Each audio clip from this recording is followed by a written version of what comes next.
But the thing is, for example, having Yeat on his album, Yeah. I thought was just weird.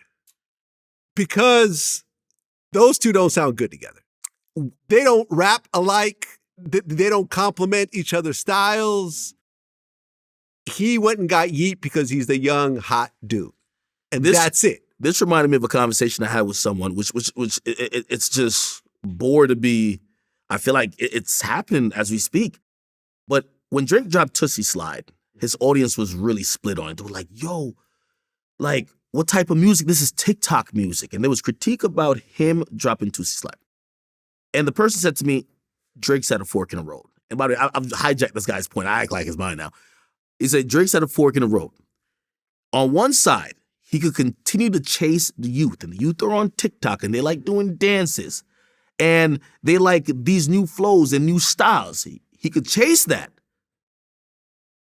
However, those new fans, it'll keep him relevant, but those new fans won't ever love him more than they love the current crop of people. Like, Correct. For example, the new NBA Youngboy, the new Yeats. Like, they'll be like, yeah, I listened to the Yeat and Drake song, but they're never going to say, oh, their favorite album this year is Drake. You know what I mean? They're going to say it's Yeat. Yeah.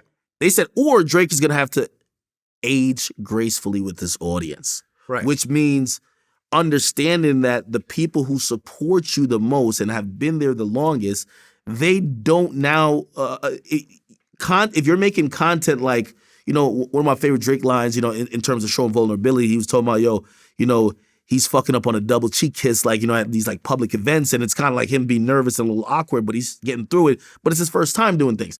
And I think for every dude grown up in life, there is that moment in your life where you're like, okay, you're in these new situations. Everybody who was listening to those music, they got kids now. I mean, yeah. I mean, have you seen those little animations about the Yeat Drake song? The little cartoons? Hold on a second. Were they making fun of the song? So basically, we can't show this because of copyright reasons, but basically, you see Yeat just kind of sitting there, you know, with no expression, doing his lines, and then Drake like gushing on the court, like You know, you know what I see? I see like a baby face guy with the guy with the beard behind him, like look like they should. Yeah. Hey, yo, unfortunately, Father Time is something that's definitely undefeated. Yes. And I do think, you know, these conversations are going to happen because, again, people are going to look at Drake. You know, there was a time that Drake would not have any features, or if he did have features, it'd be like he's collaborating with like Bun B, Yeah. Rick Ross. Those would be Jeezy. those would be the features that would make his album. Yeah. Right? I remember even the album More Life. One of the reasons I didn't like it as much, I was like, and by the way, I still don't think it sounds ridiculous. I was like, how does Young Thug make a Drake album? That's what I was thinking then. I'm like, Drake usually has his own sound. He used to have a sound that he would get on your remix and you sound like Atlanta, but his album don't sound like Atlanta. Yes. Okay? He sounds like Drake. Like the Yeat song sounded like a Yeat song. Yeah. It didn't sound like a Drake song, but it's on Drake's project. It was a weird moment as a Drake fan. And like I said, sometimes, look, like I said, I had a negative experience when it comes to Drake. I'm not going to approach Drake next time I see him because I'm assuming that it's not cool. Right? But with that, I'm still a Drake fan. I still talk about him. I still listen to his music. I still stream his music. I still promote him. So stop taking shit so personally all the time. Like, you should be allowed to criticize certain things and praise other things. Now, if I was just a hater all around, everything Drake does is trash. Every song is garbage. Throw the whole thing away. He can't dress. He's dumb. Well, no, but I don't do that. Like, at the end of the day, I'm a Drake fan. I think he's one of the great artists of this generation.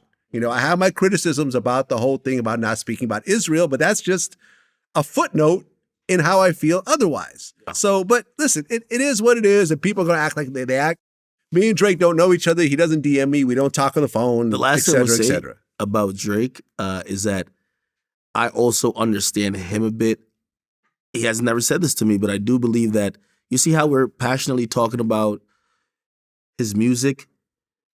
Sometimes fans over time lock you in a box because we feel so intimately about the music that we feel you should be doing what we want.